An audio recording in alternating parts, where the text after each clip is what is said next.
পৃথিবীতে কেউ বেহেশত দেখতে চাও? চলো আমার সাথে ঘুরি। আমার বাড়ির সীমানায়। এটা হলো আমার বাড়ির সামনের রাস্তা। এখান দিয়েই, এই পথটা দিয়েই, এই যে ফুলে ফুলে সাজানো সজ্জিত রাস্তা, এই আমার জন্মের পরে থেকে, আমার জন্ম এখানে, নারীপোতা এখানে। অনেক দিন পর সেই সবুজে ঘেরা, চিরচেনা, ফুলে সাজানো সজ্জিত সেই নারীপোতা, বাবার ভিটা, দাদার ভিটা, আমার জন্মস্থান, আমার আমার বাড়ি, যেখানে ছিল আমার একদম সাজানো গোছানো সুন্দর স্বপ্নে ঘেরা জীবন।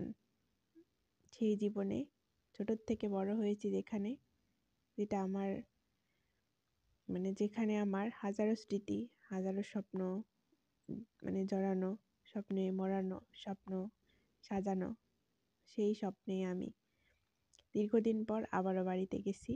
এটা আমাদের বাড়ি, এটা আমাদের গ্রামের বাড়ি, এটা আমাদের বাড়ির সামনে, আমাদের দাদার বাপদাদাদের ভিটার ওপরে তৈরি মসজিদ। আমাদের গ্রামের মানুষ যেখানে নামাজ পড়ে, আমাদের সমাজের মানুষ যেখানে নামাজ পড়ে, আমাদের মসজিদটা একদম পছন্দসই, অনেক সুন্দর করে সাজানো গুছানো পরিপাটি একটা মসজিদ, যার চারিদিক দিয়ে আমাদের আমের বাগান, সুপারির বাগান, নারকেলের গাছ, আমের গাছের ডাল, ছাদে যখন আমের সময় আসে আমের মুকুলে চারিদিকে একদম মুখরিত হয়ে যায়। এটা আমার বাপদাদার পৈতৃক ভিটা, একদম আমার জন্মস্থান। এখানে আমাদের ভাই বোন, আমাদের বাবা চাচা সবার নারীপোতা আছে এই ভিটাতে। তো এটাই আমাদের বাড়ি ঢোকার সামনের রাস্তা। তো এই মসজিদটা পেয়ে, মসজিদের সামনে পাকা রাস্তা, তারপরে এদিকে নেমে আসলো এটা আমাদের আমের বাগান, সুপারির বাগান। এমন কোনো ফল নাই যেখানে নাই। তো এটা আমাদের পুষ্কুনি, যেটা পুকুর, বাড়ির, যেটা বলে বাড়ির ঘাট, বাড়ির সামনে যে পুকুরটা, এই পুকুরটায় আমার গোসল করা, পুকুরটা ছোটবেলায় বেড়ে ওঠা, বন্ধুদের সাথে, বান্ধবীদের সাথে, ছোটবেলায় এই পুকুরটাতে গোসল করা অনেক স্মৃতি আছে। তো এই পুকুরটা বাড়িতে এখানে দিয়ে ঢুকতে দুইটা রাস্তা হয়, একটা ওইদিকে গেছে আমার ছোট চাচার বাড়ি, এটা হচ্ছে যে ইট গাঁথা দেখা যাচ্ছে, এটা আমার ছোট চাচার বাউন্ডারি, যেটা গেট। বিশাল বড় একটা বাড়ি, যেখানে আমার জন্ম, এইটা ছিল আমাদের পুরাতন বাড়ি। তো এই বাড়িটা এখনো আছে, সবাই এখানে থাকে।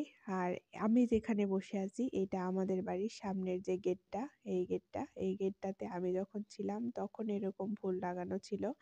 তো বেশ কিছুদিন ফুলের গাছ ছিল না, তো এবার আমার ভাগ্নি থাকার সুবাদে আমার বাড়িতে আবার এরকম ফুল ভরে গেছে, চারিদিকে ফুলের গাছ লাগিয়েছে। অনেক রকম ফুলের গাছই আছে, তার মধ্যে এই ফুলের গাছটা বেশি ফুটে উঠেছে, কারণ এই ফুলটা অনেক বেশি সুন্দর হয়েছে।